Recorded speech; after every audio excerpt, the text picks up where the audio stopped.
Everyone knows that the last couple of years have been very difficult economically, not only in this country, but around the world. And we've faced a crisis, and a lot of people have just suffered financially.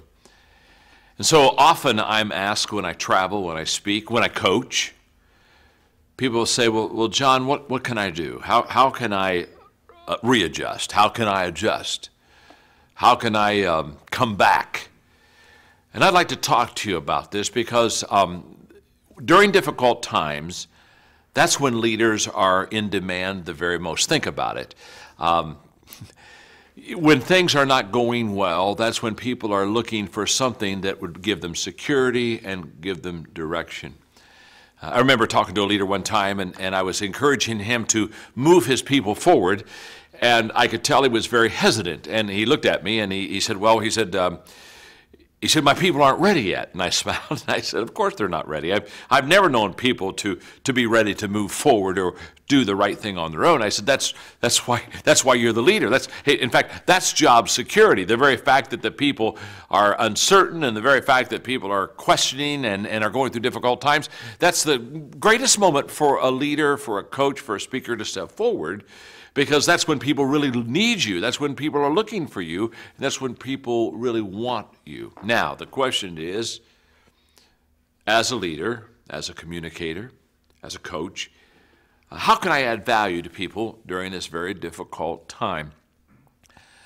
I have done a lot of teaching on that in these last couple years, and I have a very popular speech that I use sometimes, basically on how to help people during this difficult times. And I don't have the time to give the entire talk to you, but if it's okay, I would like to give 3 or 4 points that would be very helpful, I think, to help you add value to people during economic difficult times.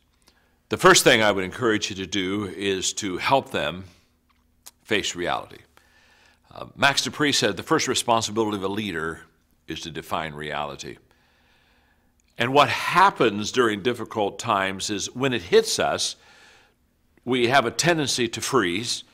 People, when they're uncertain or bad news is coming their way, have a tendency just to kind of stand still and hold on, kind of waiting for the storm to pass. And the second thing that happens is that people begin to deny reality. They begin to act as if something else was different than what it really is. Here's what I've always known about leadership and about coaching, coming alongside of people. You can't take people where they need to go until you find out where they are. And they have to find out where they are. And reality helps us to kind of discover, here is where I am, these are the facts, these are the issues that I'm going to have to now understand and deal with them. Now, it's not easy, but that's, again, a leadership, coaching, mentoring, speaking responsibility. And we don't do ourselves or the people that we come alongside of any favor by somehow kind of skipping step 1 and trying to get over here to step 2. You can't correct something that needs to be corrected until you know what the issue is. So helping people face reality is the foundation for making what I consider to be positive change. Change is based upon reality. Dreams are built on reality. We think of what we want to become, and we think, okay, well, let's dream, let's think big, let's not have any kind of limitations. But the foundation of dreams, the foundation of all growth is reality. And if that foundation isn't solid and strong, there's nothing to build on, there's nothing to stand on, and by all means, whatever you are standing on, if it's not reality, it will crash and burn on you. So, that's step 1, help them face reality. The second thing to help people coming alongside of them and to add value to them is to help them to believe in themselves. Because what happens during uncertainty is that our self-confidence and our belief in ourselves many times begins to shrink. A lot of people, the outside circumstances control how they feel on the inside. I have an expression that I use a lot of time when I'm teaching leadership, and that is that as a leader, we want to become bigger on the inside than we are on the outside. And the reason for that is very simple. If my character, if my faith, if the inside of John Maxwell is strong and solid and real and based on foundations of faith, etc., then when difficult times come my way, I'll be able to stand because I'm bigger on the inside than I'm on the outside. And that's what we want to accomplish in your life. That's why we come alongside of you and work with you and help you in coaching and speaking. We want you to be bigger on the inside than you are on the outside. But reality is most people, they're much bigger on the outside than they are on the inside. Now what happens is the moment that the outside is negative or becomes disastrous, their inside world begins to just fall apart. And one of the greatest gifts that we can give people is to begin to help them to build the inside and become an inside-out type of a person. And belief in oneself is essential to that inside development. I've never known a person that developed a strong inside that didn't believe in themselves. And so that starts with a core belief and faith that no matter what I'm going through, I can survive this. I can do more than survive this. I can learn from this. I can do more than learn from this. I can even build on this and become the person that I really want to be. And coming alongside of somebody and helping them with that is very important. And I have a phrase that I use because I love this phrase, and I believe it to be true because I've practiced it over the years. And that is, I say that during difficult times, let people borrow your belief in them. You say, John, what's that mean? Well, it means very simple. They've lost their belief in themselves. So you come alongside with confidence, faith, belief, and you let them borrow it for a while. They can. And it's a wonderful gift that you can give them. Now, it can't last forever.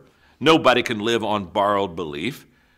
They, after a while, have to own it for themselves. But there are times during difficult crisis that a person just needs someone who's confident, strong, and has the ability to convey that in such a way that other people can live off of it and thrive off of it. I can remember as a leader in San Diego and going through a major relocation project of where we had to raise millions and millions of dollars. And I was gone on an international trip for about 3.5 weeks, and I came back and I saw my leaders and we met together, and I could immediately begin to sense their hesitancy, and I could see that they were fearful, that they were questioning, they weren't sure. And that morning I remember pouring myself into them because I realized they needed to borrow a little bit of my belief. They had to have a little bit of my confidence. And you cannot give what you do not have. So when you add value to people in this kind of an economy, it can't be a fake belief. It has to be an inward assurance that you really do have the resources and the ingenuity and the creativity to get through difficult times. And you not only can do it, but you can help other people do it also. Let me give you a classic example. It's probably a great example because it's so well known by people in the sports world. It's an old story, but it's the Super Bowl where Joe Namath, when the New York Jets were the underdogs against, at that time, what they called the Baltimore Colts, much favored in the Super Bowl, and Joe Namath said, I guarantee that we'll win that game. I guarantee a victory. I was playing golf with Joe one day, and I asked him about that. I said, Joe, tell me about your guaranteeing victory. I said, now, were you kind of huffing and puffing? He said, no, not at all, John. He said, I knew that we could win that game. But he said, I also knew that my fellow teammates did not think we could win that game. And I'd look around the locker room and I kept asking myself, what am I going to do to help my teammates get over this not sure we can win the game kind of mindset? And he said, I came up to the conclusion that I had to make some kind of an outlandish statement to put us out on the end of the limb, out on the edge, where we really had to produce and really had to stick together as a team and believe in ourselves, and for us to be able to produce and do what we wanted to do as a football team. Well, what was Joe Namath doing? He was loaning his belief to others. It's possible for you to do that. And what a gift it is for somebody who hasn't matured to the level of having their own belief system yet intact and solid. So you help them face reality, what is, but then you also come alongside and you help them to believe in themselves, what can be. Oh, you can see a pattern evolving here now.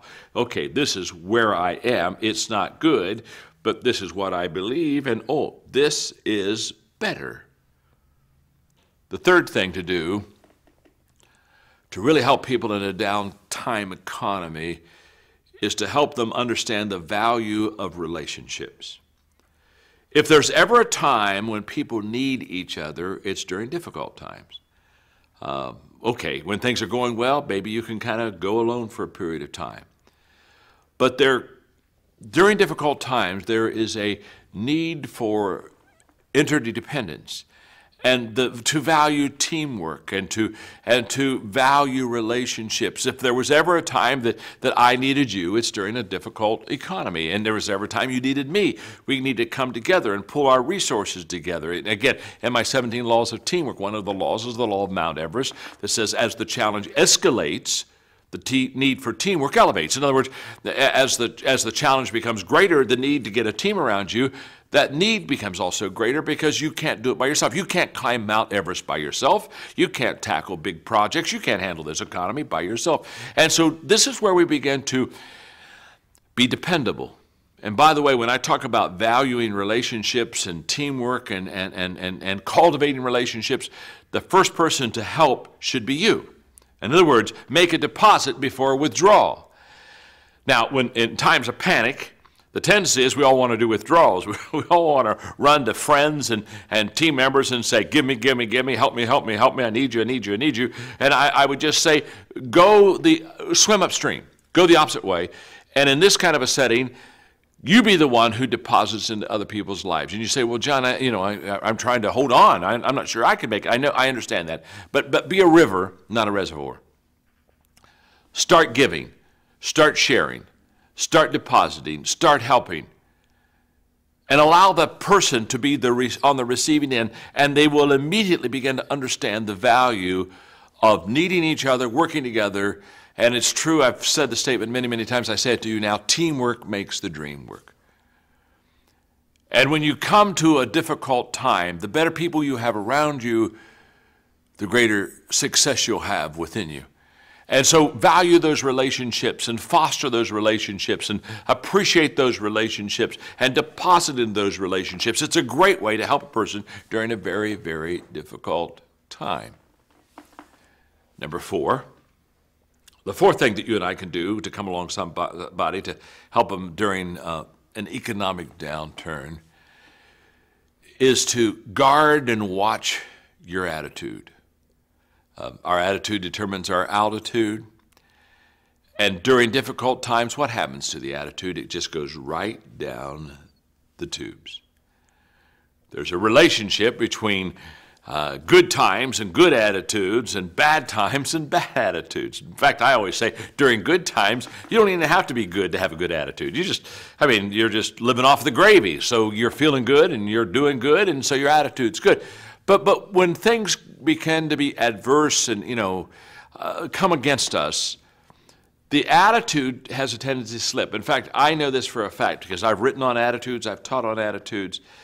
And this may surprise you, but there are times when my attitude needs an adjustment.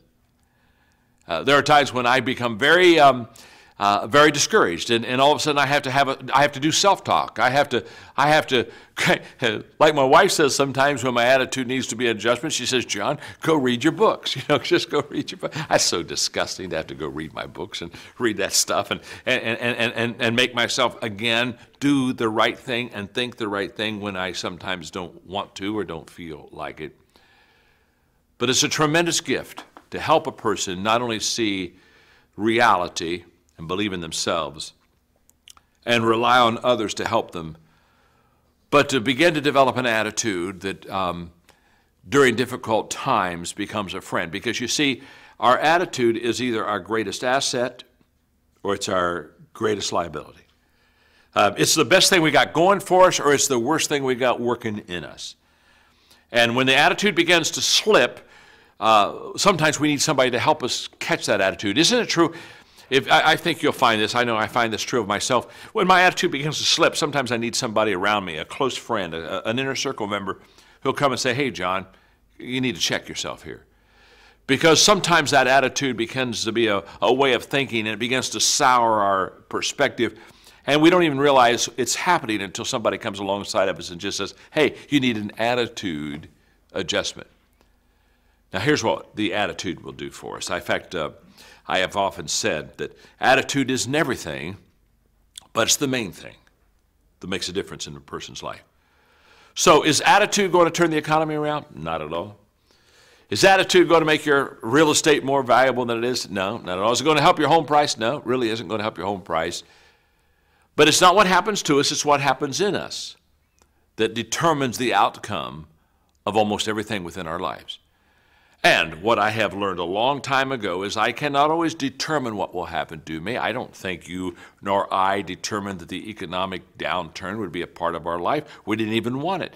It's not what happens to me, it's what happens in me that makes the difference. And the great leaders, the great speakers, the great coaches are ones who've gone through those difficult times. And out of those difficult times, they've had and maintained a wonderful attitude, which brings me to my last point. And this one is so important that I want to make sure I do a good job teaching it for just a minute or two. And that is number 5. When you walk along somebody that's going through difficult financial times, constantly point to and ask them this question: what are you learning during this time? You see, our tendency is to look at our losses. And it does no good to look at our losses. Just like, to be honest with you, it does no good to look at our gains. I know people who just think about their success or their gains, and there's very little value there. We just kind of want to party and basically eat, drink, and be merry and pretty much probably lose what we gained because we're not careful.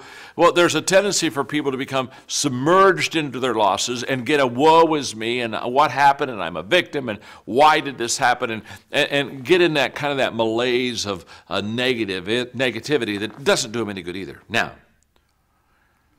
the question is not, what have you lost? The question is, what have you learned? And let me tell you something.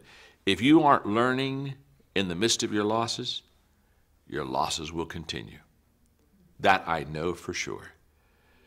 What stops the losing is not that the economy turned around. I don't think the economy is going to turn around for the next couple of years. When people think, well, I'm just kind of waiting out the storm and probably at the end of this year it'll get better first of next year, I don't think so. I think we're in a pretty bad economy for a pretty good period of time. But here's what I do know. Regardless whether it's a short time or a long time, our attitude is the difference maker. And regardless of where we are and what we have lost, we have got to ask ourselves, what am I learning through this process? And let me tell you something. Not only do you ask yourself, what have you learned through the process, but then you ask yourself, after I have learned it, how does it change me and how can I pass it on to others? I love those two questions. How is it changing me? In other words, what am I learning from my losses and how am I adjusting to my losses so that I can say I am changing myself? And then what am I passing on to others? The first one works on you, which makes you do better in the economy. And the second one adds value to someone else. You see, when the downturn financially began, not everybody, but about everybody was losing. Here's what I know. When things are going bad, about everything goes bad for about most of the people. Just as when everything is going good, just about everything goes good for most of the people. And you're just riding the wave. You're riding the wave in the good times, you're kind of going downhill in the bad times, but you're just about in the same situation of everybody else. But we are now into this economic downturn long enough for me to tell you with great confidence, there's some people that are doing quite well, even in a bad economy. Some people are doing what you're considering doing. They're saying, okay, I can't just have my regular profession. I've got to do some other things. I think I'm going to learn to coach and have a little bit of added income there, or I'm going to learn how to do some speaking. And they're kind of taking matters in their own hands, and they're kind of doing some other things that help kind of supplement that income, which is a wonderful, wonderful thing. But what I know is very simple, that during this time, there are some people that are doing well, and there are some people that are not doing well. Now, why is it some are doing well and others are not? I will almost guarantee you the ones that are doing well, they've learned and they've adjusted. And those who are not doing well, they have not learned and they have not adjusted. You see, in the beginning, we were all caught off guard. When Alan Greenspan, who is kind of like the Mr. Financial Man that everyone respected, looks at the Senate and says, I didn't see this coming. Can I tell you something? If Alan Greenspan didn't see it coming, John Maxwell didn't see it coming, and probably you didn't see it coming either. Okay, bad news. It hit us, knocked us down. We've got to be like my friend who said, I'm never down. I'm either up or I'm getting up. And I think we are in the getting up phase. And if you'll just share with yourself and with others the 5 things I've just shared with you, it won't help people from not getting knocked down, but it will give them the courage to get back up. And when you think of coaching, when you think of leading, when you think of casting vision and speaking, what is it? It's the ability to help people that are being knocked down get back up. So, pick yourself up, dust yourself off, start walking. And by the way, as you're starting to move forward, stop long enough to pick someone else up. Let them take the journey with you.